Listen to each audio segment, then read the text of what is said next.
back to GT1 Unit 11, and we're continuing on page 104, and now we'll take a look at the vocabulary section.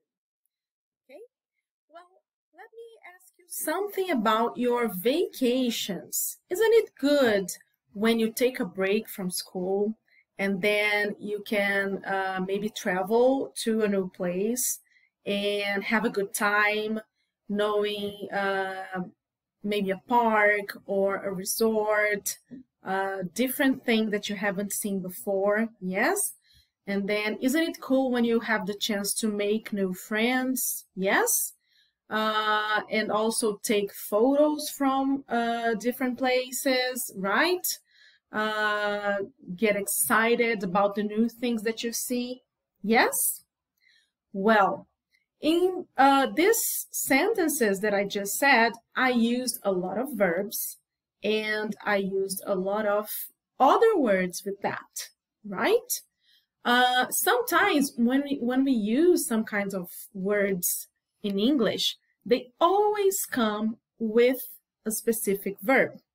For example, when I say have a good time, or take a break, or take photos, okay? We call that verb collocations. These are verbs and words that always go together, okay? I have a video now for you about a student who's not on a break. Actually, she is on an exchange program. She came from another country and she is studying in the USA for a whole year, okay? So let's find out more about her experience and also learn a little bit more about verb collocations, okay?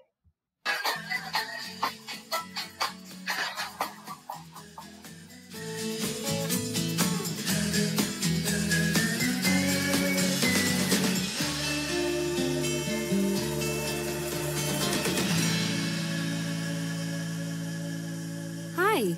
Hi. Are you a new student? I saw you in my math class. Yes, I'm a new exchange student from Spain.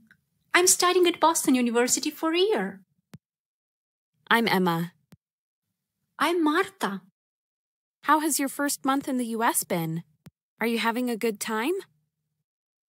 Yes, it's really great. I'm glad I made the decision to go abroad. I've always wanted to live in another country. What made you finally decide to do it?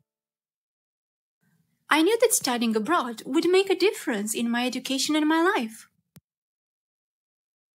But I was afraid I would miss my family too much. My grandpa told me to follow my dream and take the chance. Then one day, I decided to take my grandpa's advice and just do it. I was tired of making excuses for why I couldn't go. That's how I came to this decision. You're really brave. I don't know if I could spend a year in another country, especially if people spoke another language. So as you could see in Emma's stories, we had a lot of collocations, right? And what else can we notice about them? Well, it doesn't matter if you're talking in the past, in the present, in the future, if you're using present continuous, you always use collocations, yes? And then you change the verb according to the verb tense you have. Well, also, if you check Erin's text, Erin's article that we are working here in this unit, you will see that there are a lot of collocations there too. And this is actually what we will see now. This is what we will work now, okay? Let's move on to exercise number 2 on page 104, okay? All right, so after reading Erin's text again, let's find out the collocations that are there in the text. And then you have to go back here and classify them in the correct column, okay? So read and match. You can put some phrases in more than one column. Pay attention to that, okay? So pause the video now, do the activity, and I'll go back to show you the answers in a second, okay? All right, everyone. So here are the answers. Let's take a look at the collocations we have with take. So take a break, take a shower, take photos. Sometimes you can also say take away. Okay, it's not here, but it's possible. Make a noise and make a mistake.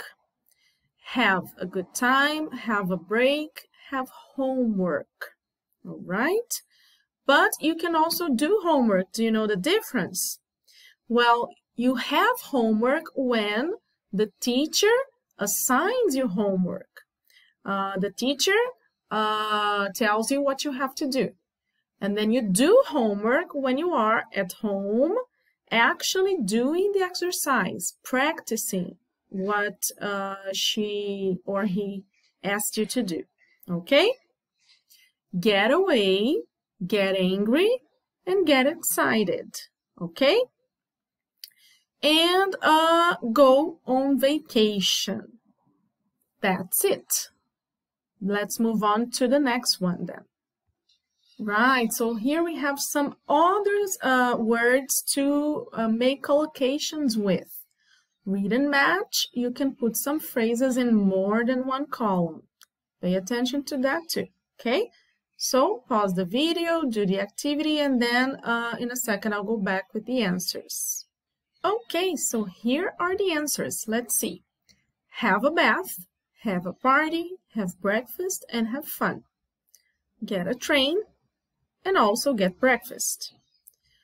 Take a bath, take a train. Make breakfast. Make breakfast is different from have breakfast and get breakfast. Have breakfast and get breakfast are synonyms, but make breakfast is when you prepare breakfast, okay? You actually cook or set the table for the things you will have for breakfast. And finally, go skiing, okay? Now let's move on to exercise 4.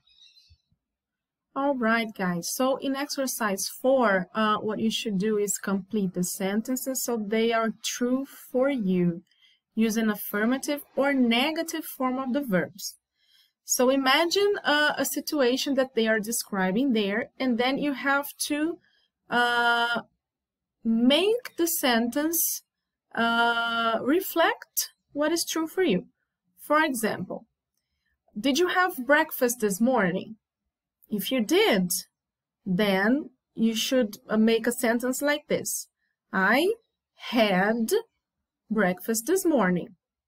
But if you didn't, then you should write, I didn't have breakfast this morning. Okay? So in this exercise, you have to use the collocations and also use the verbs in the past, in the negative and affirmative form. All right? This one, there's no correct answer because you should do based on your experience. But pay attention to these details we just discussed.